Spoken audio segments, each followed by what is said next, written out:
topic for today. This is a challenge for me because this is the first time that I'm gonna do a capsule wardrobe. I've been dying to do this capsule wardrobe for a few years na, ever since sumikat siya dito sa YouTube.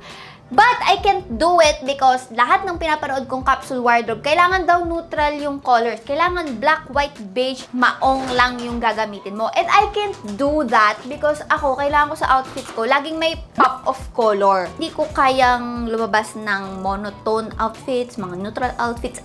That's not me. Kaya may nakikita kayong mga kulay-kulay dito sa capsule wardrobe ko. And I'm gonna tell you right now that you should do that too. Huwag kayo makinig na dapat neutral lang yung mga isuot nyo sa capsule wardrobe nyo. Isuot nyo yung mga gusto nyo at mga favorite nyong suotin. So, capsule wardrobe is basically using a limited quantity of clothes and doing your best to produce a lot of outfits from these. Right now, I'm gonna introduce to you my girls. First of all, we have this white bench rib top. You can get this sa Bench mismo or available din siya sa Lazada. I'll leave the link down below. Next one is this tube lace top. I got this from Lazada. Ayan, parang siyang corset type. Third top that I have is this pink tweed top from Shein. It looks like this. This one ay super love. Sobrang daming best ko na itong nasuot sa labas ng iba't ibang klaseng pants yung gamit ko. So I know that she deserves to be kasama here sa wardrobe ko. Next, we have this beige formal pants. Para siyang culottes or whatever. This is high-waisted and long-legged din. Long-legged. Wide leg din yung baba niya. Next pants natin ay this one. Hindi ako kasi mahilig sa maong. Like yung crunchy. Yung crunchy na maong. Super soft lang niya and then stretchy siya at the same time. High-waisted din to ng a little bit. Skinny din siya and then meron siyang parang ruffles or tattered something dito sa baba. I don't know, okay? Walang alam sa mga ganito. But this is from Bench. Nabili ko to sa store nila mismo but I will try my best to find it online para malink ko sa inyo, guys. And lastly, we have our blazer. You can choose a neutral blazer if you want, but I don't want that. Gusto ko ng ganito. So, this is from Vero Moda. Ito yung tweed jacket nila. And you can get this sa Lazada. Lagi pang naka-discount yung Vero Moda. Kaya highly recommended. Right now, I'm gonna show you all the looks that I've curated. So, for our first outfit, we have the rib top and the culottes pants. Culottes, kung ano man tawag doon. This is a very casual look. What I love about this look is the pants. Kasi hindi siya yung usual casual pants na sinusuot natin. Is a wide leg pants na mukhang formal. We will be using the blazer. Yes! Outfit number 2. It looks very formal. I love this. So, outfit number 3, I wore a different top. Ito na yung lace floral top that I got from Lazada. Ito yung tipong may office work ka ng umaga and then meron kayong night out ng friends nyo sa gabi. Baunin mo tong top na to, sis. Look. Nakahook yung likod dito just like sa bra. So, it's like a corset talaga. So, this is outfit number 3. And for our outfit number 4, you know it, magbe-blazer tayo. I'm gonna wear blazer sa lahat ng outfits para madoble yung outfit count. So, this is what it looks like with the blazer on. And honestly, hindi ko gusto itong outfit na to. But, then again, sinabi ko nga sa inyo, di ba? Pag may meeting kayo sa umaga, pag may work kayo sa umaga, suot nyo siya ng naka-close. Di ba? Very madam. And then, mag-night out with the girls, I'm ready. So, technically, ayun yung outfit number 4. But I don't like it, so extra lang siya. So, right now, I'm showing you all the outfits that I can do with this pants. And then, later, magpo-proceed tayo sa pants number 2. So, next, we have outfit number 4. It looks very semi-formal lang pala. Semi-formal. And what I love about this outfit, pinost ko to sa Instagram one time and ang dami nagtanong, saan mo nabili yung top mo? Saan mo nabili yung pants mo? Kina-compliment nila isa't isa. Ang ganda nila tignan. Okay. And I love this. Madaming beses nyo pa itong makikita sa Instagram ko. And I'm sorry, hindi nyo pala nakikita yung pants kasi tripod tayo kanina. But this is what it looks like. As you can see, ang ganda ng flow niya sa legs. Kapag naglalakad ka, wide leg siya, high-waisted, color apricot or beige, at ang ganda niya sa puwet, sis.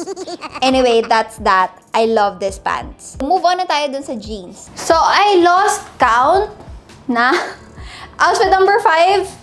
Change ko yung pants ko and tingnan nyo, it's a whole different look. Mukha na siyang casual. At hindi pong bibili ka ng book sa bookstore or bibili ka ng grocery.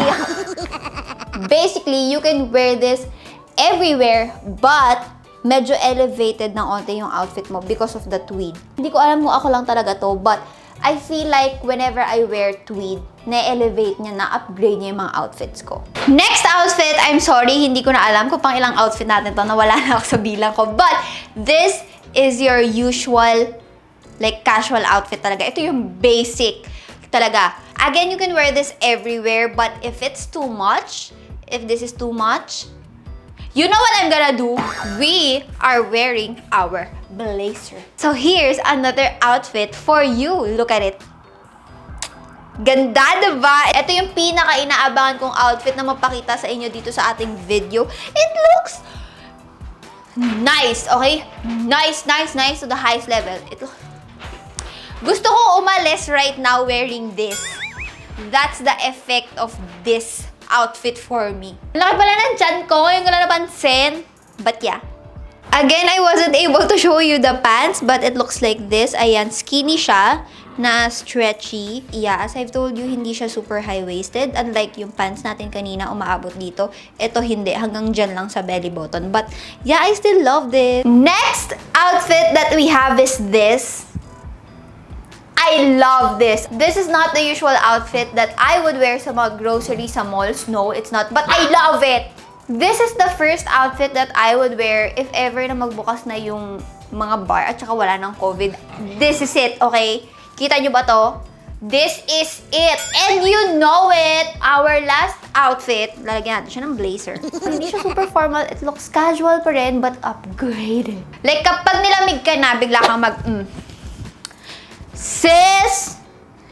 Meron siyang tweed na blazer, sis! And I know you're gonna ask me, paano namin masusulit, paano namin maximize yung mga clothes na meron kami kung in 1 week, 2 beses namin sila, or sa case ng blazer, 4 na beses namin silang susuotin sa isang week, na kapag uuwi, kailangan labhan agad because of COVID. Hindi ba magdadal yung kulay ng damit? Hindi ba mawawala yung pagka-vibrant ng damit?